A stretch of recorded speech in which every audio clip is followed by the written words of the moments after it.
स्वागत आहे आमच्या हास्य वाहिनीवर ज्याचं नाव आहे क्लोजअप. आता हसा मराठीत.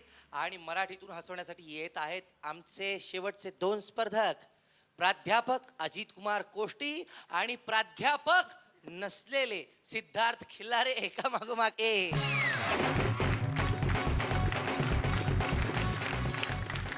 आमच्या गावात एक हिंदीचा कार्यक्रम झाला होता. ती गाणी काय हो, एकापेक्षा एक. कहीं दूर जब दिन ढल जाए ओ महबूबा ओ महबूबा. गाण्याचा कार्यक्रम चालू आहे आणि आमचं गाण्या पळत पळत आलं. म्हटलं एखादं तरी हिंदी गाणं म्हणा की. आमच्या गावात ना परवा 14 सप्टेंबरला हिंदी दिनाचं परिपत्रक आलं सरकारी.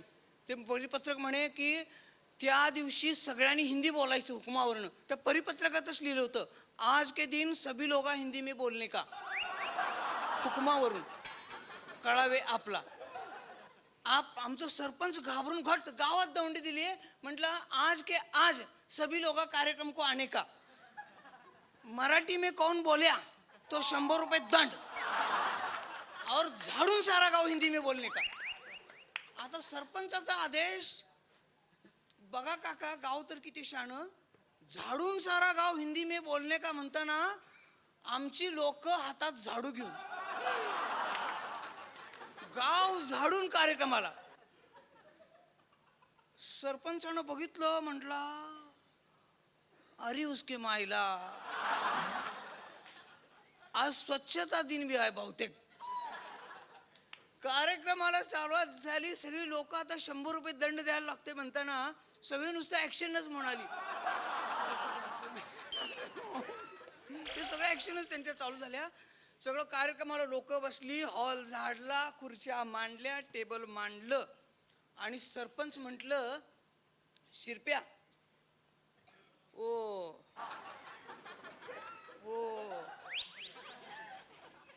और टेबल पे हंतरने का हंतरून किधर है रे. शिरप्या म्हटल्या चपापलं. त्यानं त्याची अंडरपॅन्ट शिवून घेतली. ते आमच्या मिलिटरी मॅन येऊन बसलं होतं. ते म्हटलं, साहबजी आपको जिस चीज की तलाश है वो शायद अलमारी में होने की संभावना है. सरपंच म्हटलं, तुला काय कळतं काय म्हटली, आज हिंदीत बोलायचं माहित आहे ना मग. शिरप्या काय म्हणते रे हे. शिरप्या म्हटलं, वो बोलताय कपाट में होईंगा. कळलं, बस खाली. त्याला बसवलं. शिरप्या म्हटलं, सरपंच वो कापड़ा नहीं है, पोते का तटकार चलेगा का, तटकार. टेबलावरती पोत्याचं तटकार टाकलं, त्याला बरोबर मध्ये एवढा मोठा भसका. सरपंचानं त्याच्यावरती ठेवली कार्यक्रम पत्रिका आणि म्हटलं, शिरप्या ओ गट्टू किधर आहे रे, कांच का गट्टू. आता नायगावकर काका पेपर वाटला हिंदीत काय म्हणतात तुम्हाला, आम्हाला तर माहितीये का. बिचाऱ्या सरपंचानं काय करावं. शिरप्या म्हटलं, वो तो कांच खाता वो कौच फुट्या. दगुड चलेगा का दगुड. सरपंच म्हटलं, चलेगा ला, लेकिन जरा गुंडगुळ दे केला. गुंडगुळ दगड त्याच्यावरती ठेवला. कार्यक्रम चालू झाला. सरपंच भाषणाला सुरुवात केली. सरपंच म्हणले, आज के दिन हम हिंदी क्यों मनाते हैं मालूम है तुमको. नहीं तुमको नहीं, तुमको भी नहीं, मुझको भी नहीं. आमच्या मराठवाड्यामध्ये परभणी किंवा परळी वैजनाथ औंढा इकडे गोसावी लोक आहेत आणि काही गारुडी लोक येतात. तर यांचं संभाषण पहा. किती जरी क्वालिफाईड तुम्ही असाल, पण ते बोलतात इतकं प्रभावित की तुम्हाला मजबुरीनं ते पैसे द्यावंच लागतात.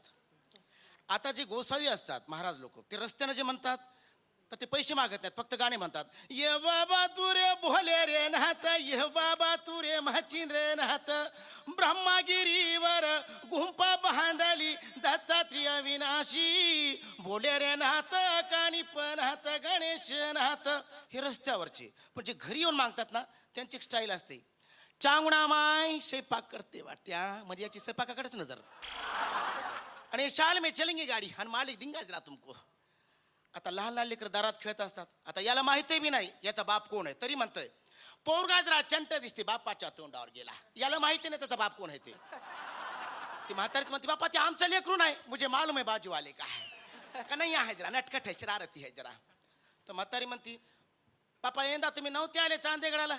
आहे ते चांद्याला मी जाईन भंडार मी वाईन, येण्याची गडबड जाण्याची गडबड, आरती झाली जा कसा रेंगू मी देवी चागड. मर ये साल में जरा बरसात ने गड़बड़ कर दी.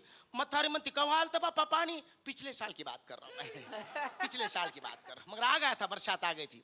तितक्यात म्हातारी म्हणती बापा बरं झालं महाराज तुम्ही आले, आमच्या सुनाला विंचू चावला म्हणे आताच नहानीमध्ये. आता हे महाराज काय म्हणते माहिती का, देऊच राहा तुम्हाला औषध बी देऊ, हे मलम घ्यायचा संपूर्ण नहानीमध्ये लावायचा. ती सून म्हणते अहो मला इकडे विंचू चावला, नहानीत नाही, नहानीत चावला फक्त, मला इकडे तकलीफ आली. तकलीफ जरी झाली तर हे फक्त मलम तुम्ही नहानीमध्येच लावा, तिकडं चांगलं होऊन जाईल तुमचं. म्हणजे यांची बोलण्याची शैली असते.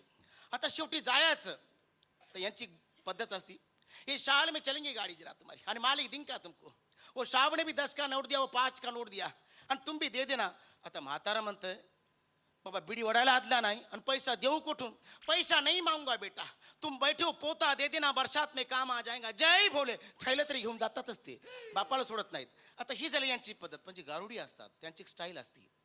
असे सगळे लोक जमा झाले. अरे सुना था की तुम्हारे ईमान से बम्बई में बहुत बड़ा बाजार भरता, गलत पोस्ट दाखवण्यासाठी त्याला 6 महिन्याची सजा आहे. इंदिराजी गांधी राजूजी गांधी यांच्यासमोर मी प्रोग्राम पेश केलेला आहे. आता आपल्याला काय माहिती याने केला की नाही केला ते कार्यक्रम. तुम म्हणसान बाबू असं राऊंड मारेल, राऊंड मारला असं हात बांधले जरा खोलायचं, 2 मिनिटासाठी, फक्त 2 मिनिटासाठी थांबायचं. या सापाचं नाव मांडूळ म्हणते, पश्चिम महाराष्ट्र में जाएंगे उसको नैनचेस्टर बोलते और तामिलच्या लोक याला राका बोलते. आता आपल्याला काय माहिती तिकडे काय म्हणतात आणि काय नाही. हिंदू है राम राम करो, मुसलमान है सलाम करो, पैसा नहीं है ईमान से खेल देख के जाओ. पण माझ्या नाग देवताला जर तुम्ही लात मारून जासाल, तुमच्या जेबमध्ये अंगार नाही लावी तर माझं नाव भी बशीर नाही. वारे मेरे दादा, वारे मेरे साहब, बजाओ धार्मिक के नाम से ताली, वारे साहब 1 रुपया आया साहब, वारे मेरे दादा. तितक्यात एखादी म्हातारी येते, माय काय चालू है डंगर, चल चल बाजार कर निकल. वारे मेरे साहब, वारे मेरे दादा, बड़े बड़े साधु संतों ने कहा है कि भोजन करना माता से चाहे उसी में जहर हो, न्याय करना नेकी से चाहे अमीर हो या फकीर हो, पत्नी हो ना पतिव्रता चाहे भले बेनूर हो. सांप और या मूसाची लड़ाई, माझा खेल खत्म. तुम बोलेंगे 1.5 घंटे से चिल्ला रहा, पैसा नहीं लूंगा, पैसा नहीं लूंगा, सवाल करूंगा. कौन गधे का बच्चा बोला था यहाँ बहुत बड़ा बाजार भरता बोल के. अभी परभणी कुछ गए तो अच्छा रहता था. थैंक यू, धन्यवाद, थैंक यू, थैंक यू.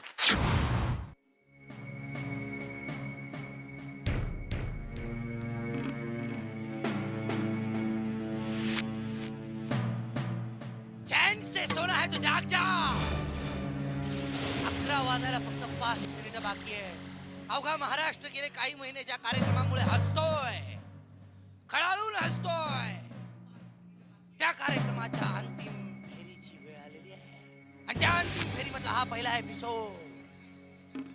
10 आहेत स्पर्धक आणि त्यातला एक स्पर्धक जाणार आहे आज घरी. मागच्या एपिसोड पासून तमाम प्रेक्षकांनी SMS करायला सुरुवात केलेली आहे. अर्धे प्रेक्षक, अर्धे परीक्षक नायगावकर आणि मकरंद अनासपुरे हे सगळे मिळून ठरवणार. आणि आज या हास्याच्या झाडातून ज्या 10 पाकळ्या आहेत त्यातली एक पाकळी गळून पडणार.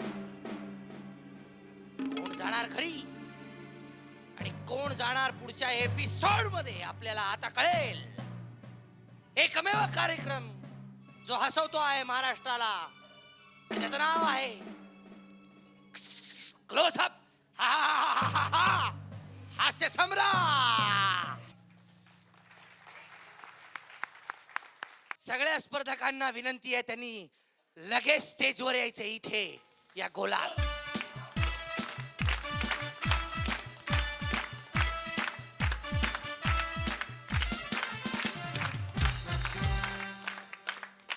आता आपल्या परंपरेनुसार एक नारळवाली मुलगी म्हणजेच नारळ घेतलेली मुलगी इथे आलेली आहे. आणि ती ज्याला कुणाला नारळ देईल त्याने जायचंय घरी आणि बाकीचे 9 स्पर्धक जाणार पुढच्या एपिसोड मध्ये. आता एक एक पान गळणार आहे हे आपल्याला ठाऊक आहे. प्रोसेस सुरू करा.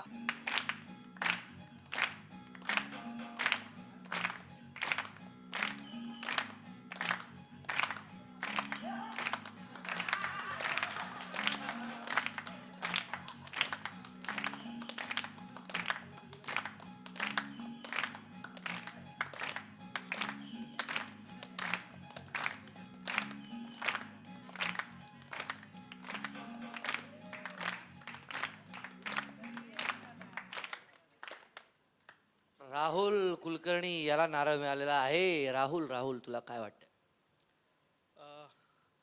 वाईट वाटतंय पण दुःख नाही वाटत. आता हे तसं कन्फ्युजिंग स्टेटमेंट आहे. वाईट याच्यासाठी वाटतंय की यांच्यातून मी बाहेर पडतोय, पण चांगली पण गोष्ट अशी आहे की खूप काही शिकायला मिळालं आणि माझ्या आयुष्यामधला ही एक स्टेप होती. म्हणजे इथंच संपत नाही आहे, इथून सुरुवात आहे इनफॅक्ट. आणि बऱ्याच चांगल्या गोष्टी आणखीन चांगल्या करून दाखवण्याचा मी प्रयत्न करीन. म्हणजे असं म्हणतो की माझ्यापेक्षा खूप इतरांनी खूप चांगलं केलं त्यामुळे मी बाहेर पडलो असं समज. फक्त आजचा परफॉर्मन्स ग्राह्य धरून हा नारळ मिळालेला नाही तुला. मागच्या एपिसोडमध्ये म्हणजे मागच्या गुरुवारच्या एपिसोडमध्ये तो एपिसोड पाहून लोकांनी दिलेली प्रतिक्रिया SMS च्या रूपाने आणि त्यावेळेचा तुझा परफॉर्मन्स आणि आजचा तुझा परफॉर्मन्स त्याच्यावरचं परीक्षकांचं मत या सगळ्या गोष्टी ग्राह्य धरून तुला हा नारळ मिळालेला आहे. सो तर मित्रा तुला आमच्या हास्य सम्राटच्या अख्ख्या टीमतर्फे खूप खूप मनापासून शुभेच्छा. खूप खूप असं शरीर कमाव, खूप खूप बुद्धी कमाव. त्याचबरोबर मागच्या गुरुवारी सगळ्यात जास्त SMS कोणाला मिळाले होते आणि परीक्षकांनी सुद्धा सगळ्यात जास्त ज्याला गुण दिले होते आणि अशी सगळी गोळाबेरीज करून जो सगळ्यात पुढे आहे तो स्पर्धक कोण आहे बरे? तर तो आहे अजित कुमार कोष्टी, प्राध्यापक. आजचा एपिसोड इथे संपलेला आहे. तुम्ही जसे SMS करता आहात तसेच SMS करत राहा. तुमच्या आवडत्या स्पर्धकाला जास्तीत जास्त SMS करा म्हणजेच तो पोहोचेल हास्य सम्राट या पदापर्यंत, या खिताबापर्यंत. भेटूया पुढच्या एपिसोडमध्ये एका सेलिब्रिटी जज बरोबर. कोण असेल बरं? मी हिंट देऊ का तुम्हाला? वहिनी वहिनी पुढचा एपिसोड बघायला विसरू नका. हास्य सम्राट आहे तरी वहिनींना खूप आनंद होणार आहे. कोण आहे कळलं असेल. भेटूया पुढच्या एपिसोडला. Bye bye, take care, good night, I love you all. हसा हसवत राहा.